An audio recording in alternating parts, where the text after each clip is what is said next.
What is up, guys? I am Thyron, and today I'm showing you exactly how I made my brand new track called Destiny. This is your destiny.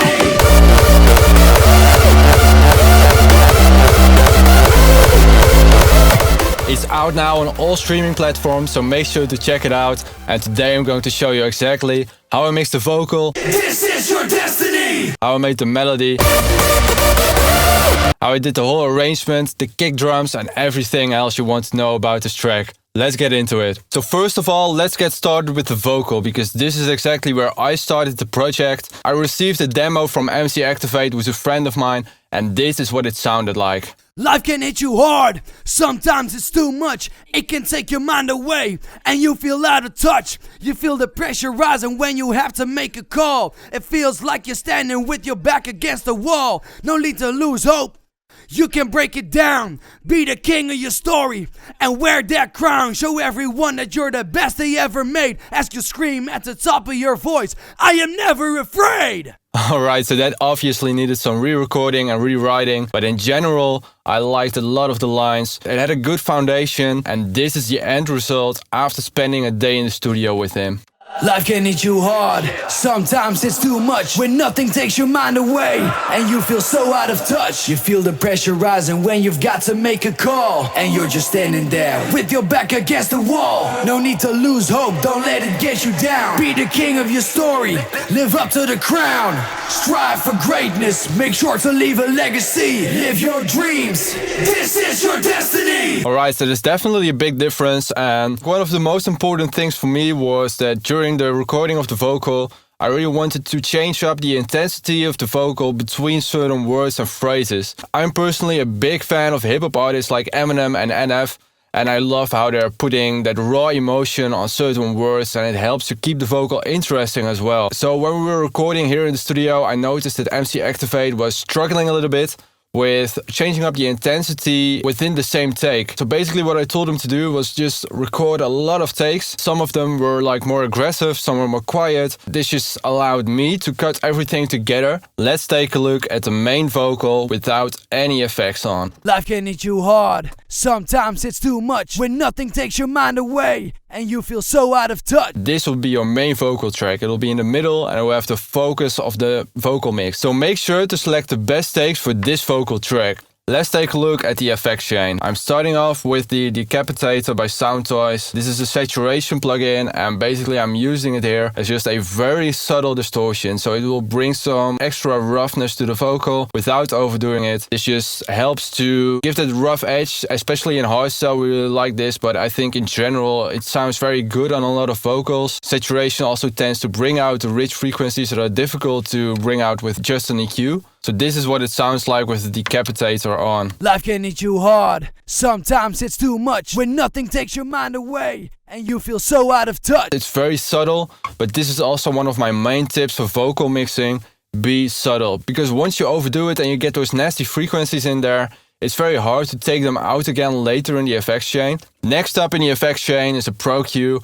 And this is just a low cut to get rid of the low frequencies that were brought out by the recording and the saturation afterwards. I'm doing this now because I'm going to compress this afterwards, and to get the cleanest sound possible, I just really want to remove the low frequencies before the compression so that I can get that snappy sound without the low frequencies having an impact on how the compressor reacts. Next is the Wave C1 compressor. I love this one. It sounds so good and I use it on everything. Just really helps to glue it all together and to give a nice snappy attack. This is what it sounds like with the compressor on. Life can hit you hard, sometimes it's too much. When nothing takes your mind away and you feel so out of touch. Next up is Isotope Nectar. And this is the best plugin I can recommend for editing vocals. Guys, this is such an amazing tool, and I definitely recommend you all check this out. I use this on every single vocal, and there's a lot of stuff in it to work with. There are a bunch of amazing presets to start from, and I often pick one to use as a starting point, and then I edit it myself from there to fit with the vocal that I'm using. In this case, I've used a little bit of saturation to again bring that rough edge to it. I've used some compression, some EQ, again getting rid of the low frequencies and boosting the highs a little bit. A de-esser because I've just boosted a lot of high frequencies, and I just want to get rid of the annoying resonance in the S sounds. And one last distortion, which is again very subtle, but it definitely makes a difference.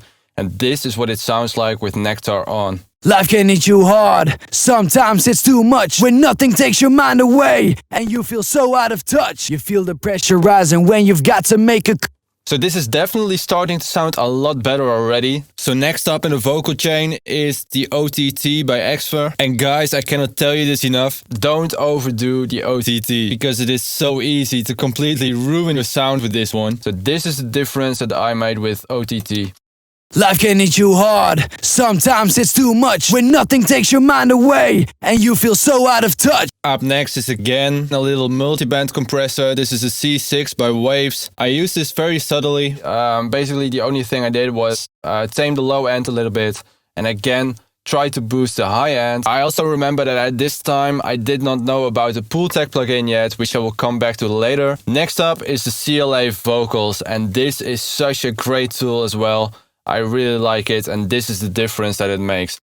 Life can hit you hard, sometimes it's too much. When nothing takes your mind away and you feel so out of touch. As you can hear, the vocal sounds a lot more stereo, and it does it in such a nice way because it doesn't ruin the sound. It has a nice mix fader here to balance it out a little, and I just love the stereo sound of this so much. Up next is another Pro Q, again just getting rid of some of the low end here and trying to boost the high end because I still hadn't found out about the Pool Tech plugin. And here we finally are. And I have to give a shout out to Kenneth from Audio Tricks for recommending me this one. It was already on my PC because I bought the Universal Audio Apollo Twin sound card. And honestly, I had no idea that this was such a great tool. I only used it to bring out the very top high end, and it just sounds so nice. It's very rich and crispy sounding, instead of the nasty frequencies that are easy to bring out with an equalizer. Life can hit you hard, sometimes it's too much. When nothing takes your mind away. So that was pretty much the effects chain. You will notice that I also had a ring modulator and an endless smile on there, but those were only used in the pre-drop to create some effects before hitting into the drop, and I will show you that later. Next I'm going to show you some of the extra recordings, like the double tracks, the filter vocals, and any extras that we recorded. As I said, we recorded a lot of different takes, and because of this difference in rawness and intensity, it's super nice to work with as double tracks. Because for double tracks you want to basically pan them to the sides and to make your vocals sound a lot bigger. And this only works if your vocal sounds different from the original take. You can't like copy the same thing and try to do it with that. It just won't work the same. So this is the difference that the double tracks can make. With your back against the wall, no need to lose hope, don't let it get you down. Be the king of your story, live up to the crown. Strive for greatness, make sure to leave a legacy. Live your dreams, This is your destiny. It sounds so much bigger already, and this is one of the tricks that I cannot recommend enough to you guys, because it's just so easy to make your vocal sound bigger this way without destroying it with any effects. So this is what I used on the filter vocal. First of all, an isotope trash distortion. Again, the isotope Nectar, and here I used the equalizer as a filter. And I used a lot of saturation and distortion. I used the Valhalla room reverb just to make it sound so big and reverby. This was also inspired by a couple of songs from NF. I noticed him doing this in a really obvious way with the screams in the background that had just such a huge reverb on it.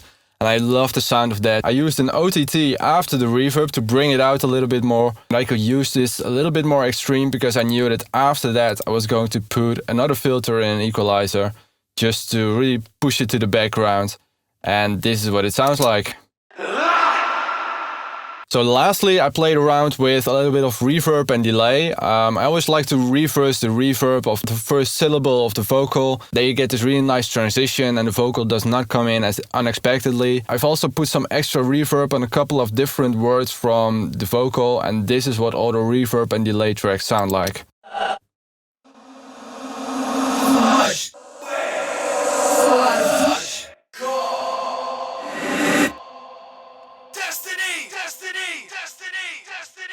in the full mix, it just really helps to glue everything together and emphasize the right words. Finally, I have the reverb and delay tracks here, which is really nothing special. I guess the only interesting thing going on here is that I always sidechain compress the vocal to the reverb and delay channels. So basically this means that when the vocal is playing, the reverb and delay get pushed away to the background, and this just helps the vocal cut through the mix without the reverb and delay getting in the way. So that's pretty much everything about the vocal.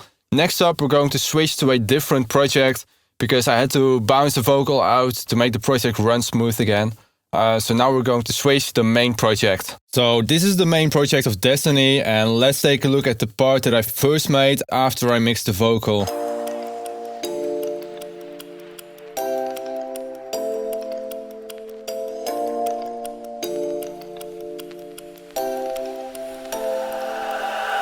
Life can hit you hard, sometimes it's too much. When nothing takes your mind away and you feel so out of touch. You feel the pressure rising when you've got to make a call, and you're just standing there with your back against the wall. No need to lose hope, don't let it get you down. Be the king of your story, live up to the crown. Strive for greatness, make sure to leave a legacy. Live your dreams, this is your destiny. I made this part without any idea of the melody that I was gonna make afterwards. I just wanted to make sure that the chord progression in this break fits together nicely with both the more sad part of the vocal and the hyped up positive part that, you know, brings you the party vibe. This chord progression worked really well with the hip hop beat because the piano hits the next chord right at the moment where the kick drum hits. No need to lose hope, don't let it get you down. Be the king of your story, live up to the crown. So here's the piano sound from Contact.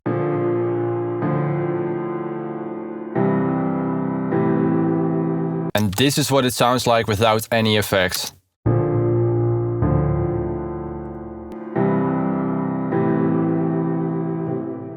I used an OTT to again bring out some of the nice frequencies that was missing in the piano. I put on a reverb, which just makes it sound really nice and big. And I used an EQ to cut away the low end, which I really didn't need for this piano. And I brought out some of the frequencies that was still missing in the mix a little bit. I layered this piano with a bass that I made in Serum. It's nothing special, it's just a sine wave that gets sent into a distortion. And it sounds like this.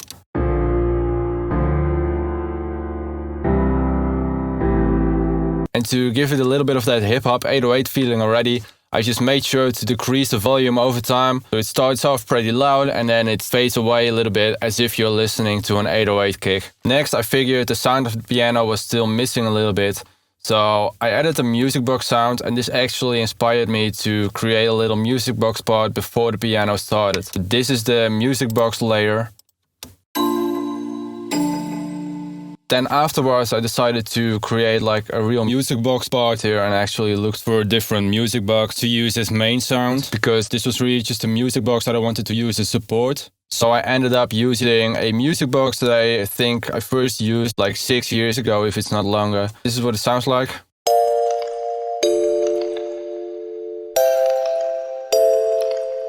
I love the natural sound that it has with the little crackles and things that are just so human, you know, but you often don't hear them in the digital music box plugins. As for the effect chain, just again the OTT, which somehow just sounds really nice on some instruments to bring out the sparkle and the crispy frequencies that are just not cutting through the mix otherwise. Apart from that, it's just the reverb and the delay. It's really nothing special going on here. So lastly, I layered a Rhodes piano, which just sounds so nice and peaceful. And it really worked well together with the sound of the music box plugin. Alright, let's move on to the vocal section. This is the part where the hip hop beat starts playing. And I'm gonna show you the percussion that I used here for the beat.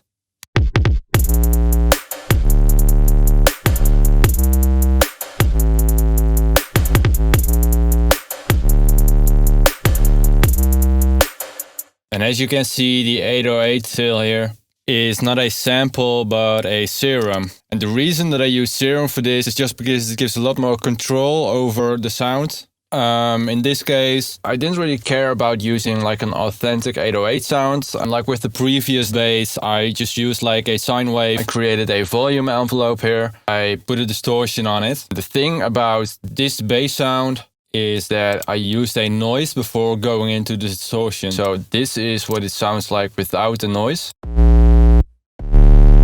Now with the noise, it just helps to give it a little bit of noise and crackle. This may not sound good when you solo it, but in the mix it will sound much better. And especially on devices like a phone or a laptop, you will be able to hear the bass even without any low frequencies. For the bass drum, I use two different layers. This is the first one, and this is the second. And together they work like this. I've also sidechain compressed this bass drum to the 808 tail, so that when the bass drum plays, the tail gets ducked down to prevent any low frequencies from clashing and just to clean up the mix. Next, I added this little hip-hop snare. This is what it sounded like without any effects. And then I made it sound like this. That may not seem like a very big difference to you, but this is the difference that it can make in the full mix. No need to lose hope, don't let it get you down. Be the king of your story, live up to the crown. What I did to mix the snare first of all was use an equalizer to get rid of some of the nasty high frequencies that were in there. Because next up I'm going to compress it. And if you don't remove those frequencies before the compression, then the compression will probably make it even worse and make it harder to fix later on in the effects chain. Finally, I've added this little room reverb with a massive pre-delay, which causes it to only come in after the snare is done playing. This is something that you don't really hear audibly in the track, but it just helps it flow a little bit better. Next up is the melody. I had finally done the break, but I had no idea where to go with the melody because I had one major issue. As you can see, every second and fourth chord progression starts one step too early. I did this because it sounds really nice with the hip hop beat, but I didn't think I was gonna use this for the actual melody. So I started to write some melodies with the chords being 4 steps each. So I actually still have a couple of voice memos that I sent to MC Activate when I did the first couple of melody ideas. So this is the first idea that I had. Live your dreams. This is your destiny.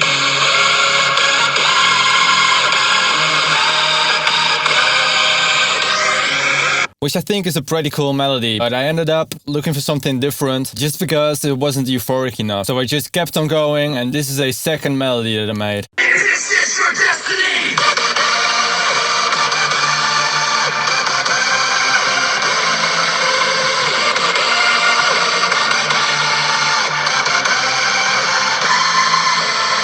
It definitely starts to get somewhere nice. But still, I kept on trying to come up with the perfect melody. I was not satisfied enough yet. I decided to keep the chords as they were. So each second and fourth chord starts one step earlier than you normally would. And this made it really challenging to come up with the right melody and the right rhythm for the melody. But this is the end result.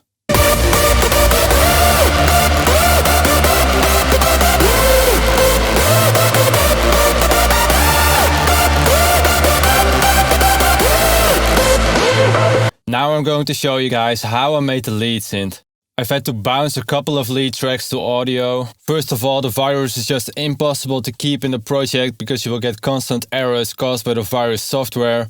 I also bounced down a couple of chord leads from Serum and Spire because these had a lot of voices and a lot of notes playing at the same time. Anyway, this is my main top lead from the virus.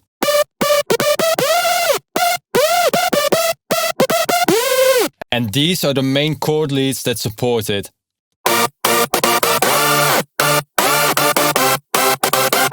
These are pretty much the only layers that I started off with, but after a while I felt like the top lead needed a little bit of extra support, so I had to add a few support layers.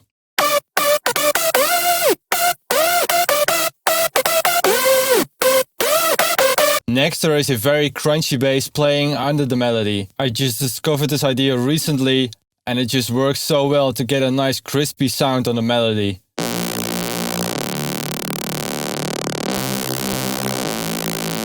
And I've low cut this bass because I have another Reese bass here, which I have used in a lot of tracks. I made this for the Kamikaze remix. I will show you what it sounds like without the high cut on.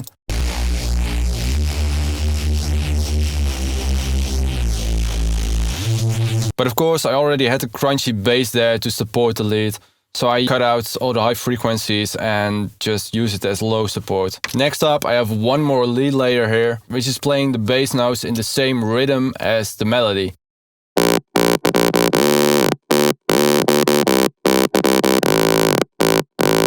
Next, I added a little R plug here. This is what it sounds like.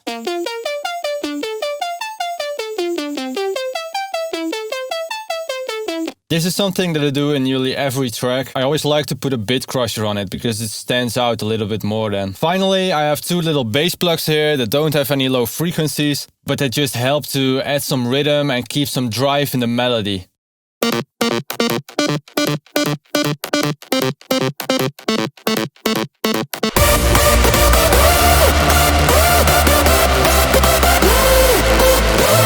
Now that we've seen all the lead layers, we're going to dive into the effects section of the lead group. So as I did with the vocal, I've routed all the separate lead tracks to one big group where I can put on all the effects. So this is what the lead sounds like without any of the effects on.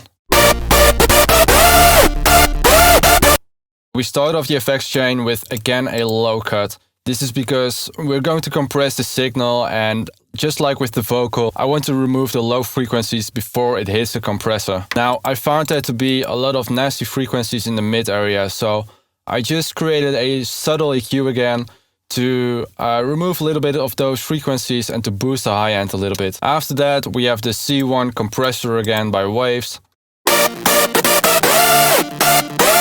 And again, this just really helps to make everything stick together and to get that snappy attack, which I really love on my sounds. Next, we have the OTT, which is actually used quite heavily here. I did fine-tune the frequency bands to get it sounding just right. And somehow for this melody, it just worked. Also, to get the crunchy bass sound to come through nicely when the melody stops playing. So this is what it sounds like with OTT on.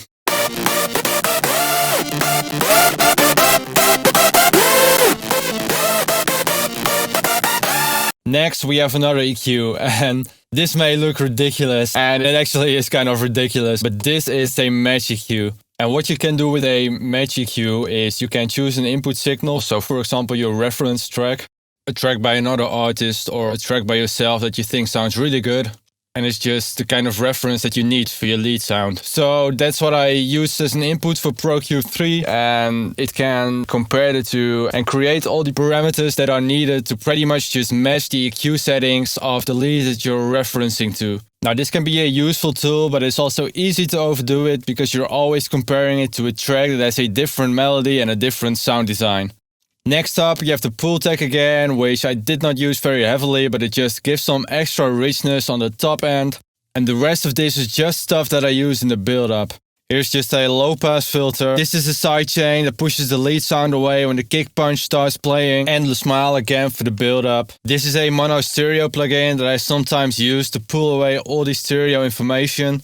For example, in build-ups, it can sound really sick to like pull all the stereo information towards the end of the build, and then in the drop everything explodes back into the stereo field again. And here is a final mix tool to control the volume without any of the volume automations on the fader getting in the way. So this lead group is sent to the reverb channel, and again our sidechain compressor dries signal to the reverb so that when the lead sound is playing, the reverb ducks away a little bit. It's nothing too extreme, but just to free up some space in the mix for the lead.